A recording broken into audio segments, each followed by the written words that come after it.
जहां के इंसाफ की खास मुलाकात में हमारे साथ CEO हज कमेटी ऑफ इंडिया है याकूब शिखा साहब। याकूब शिखा साहब ने जो हज की तैयारी अभी चल रही है 2022 जो है वो हज इस मरतबा जो है होने जा रहा है, तो क्या तैयारियां है और कितनी दरख्वास्तें अब तक आई है? क्या लोगों में हज को लेकर दिलचस्पी बढ़ी है या नहीं, क्योंकि कोरोना की वजह से थोड़ी दिलचस्पी ख़त्म हो गई थी और 2 साल से हज नहीं हो पाया था। जहाँ तक दिलचस्पी की बात है तो ये किसी भी मुसलमान इंसान के बहुत ही ज़्यादा इमोशनल चीज़ होती है, वो इमोशनली बहुत जुड़े होते हैं हज से। तो इसकी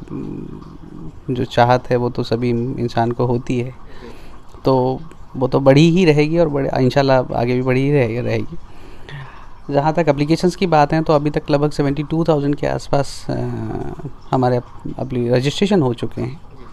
और ये तादाद बढ़ेगी भी, लेकिन चूँकि कुछ ओमिक्रॉन का जो अभी नया वेरिएंट है वो स्प्रेड ओवर हो रहा है, उस वजह से रिस्ट्रिक्शंस हैं और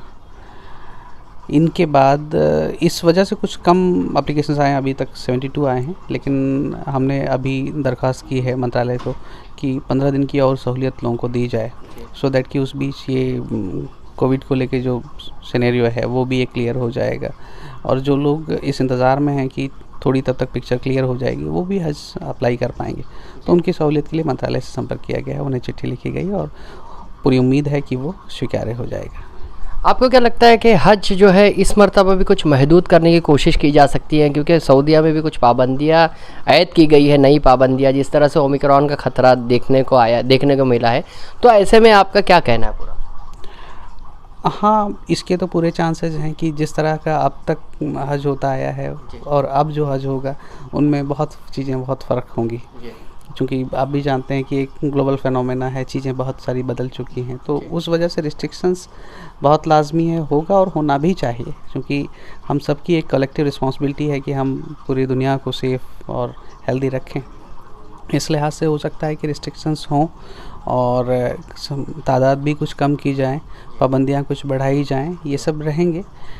फिर भी जो हम उम्मीद कर रहे हैं कि हज हो, एटलीस्ट 2 साल से चूँकि हज नहीं हो पा रहा है और लोग इस इंतज़ार में हैं कि हज का जो बायलैटरल है वो गवर्नमेंट ऑफ सऊदी अरबिया से हो जाए और कोटा डिसाइड हो जाए तो वो हज पर जाएं। तो हज तो होना है, इसकी पूरी उम्मीद है और इंशाल्लाह पूरी भी होगी। और रही बात रिस्ट्रिक्शंस की या कुछ उसमें पाबंदियां लगाने की, तो ये बहुत स्वाभाविक है और वो होना भी चाहिए।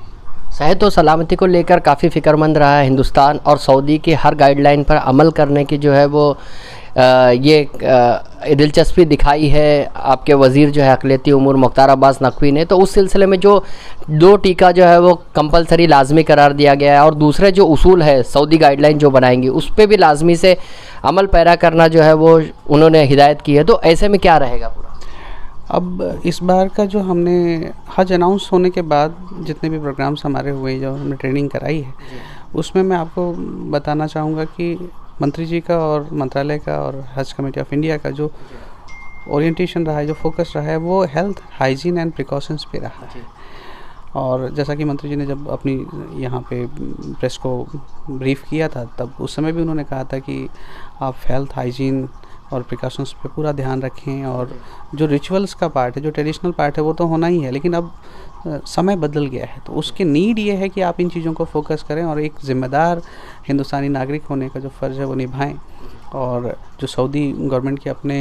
रूल्स एंड रेगुलेशंस हैं उनको भी फॉलो करें, क्योंकि हमारी इमेज पूरी दुनिया में बहुत अच्छी है, हमारे हाजियों की जो इमेज है वो बहुत अच्छी है और हम नहीं चाहते कि हमारी वजह से किन गवर्नमेंट ऑफ सऊदी अरबिया को या हिंदुस्तान पूरी दुनिया के किसी भी इंसान या मुसलमान को किसी भी तरह की परेशानी आए। तो इस बार का जो ट्रेनिंग प्रोग्राम रहा उसमें हमने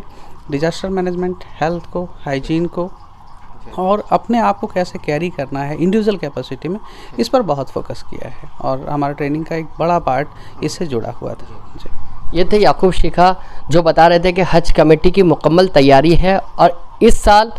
हज 2022 ज़रूर होगा और इसके मुताल्लिक तमाम तर तैयारियां मुकम्मल कर ली गई है, हतमी मरहले पर है। जहां के इंसाफ की खास रिपोर्ट।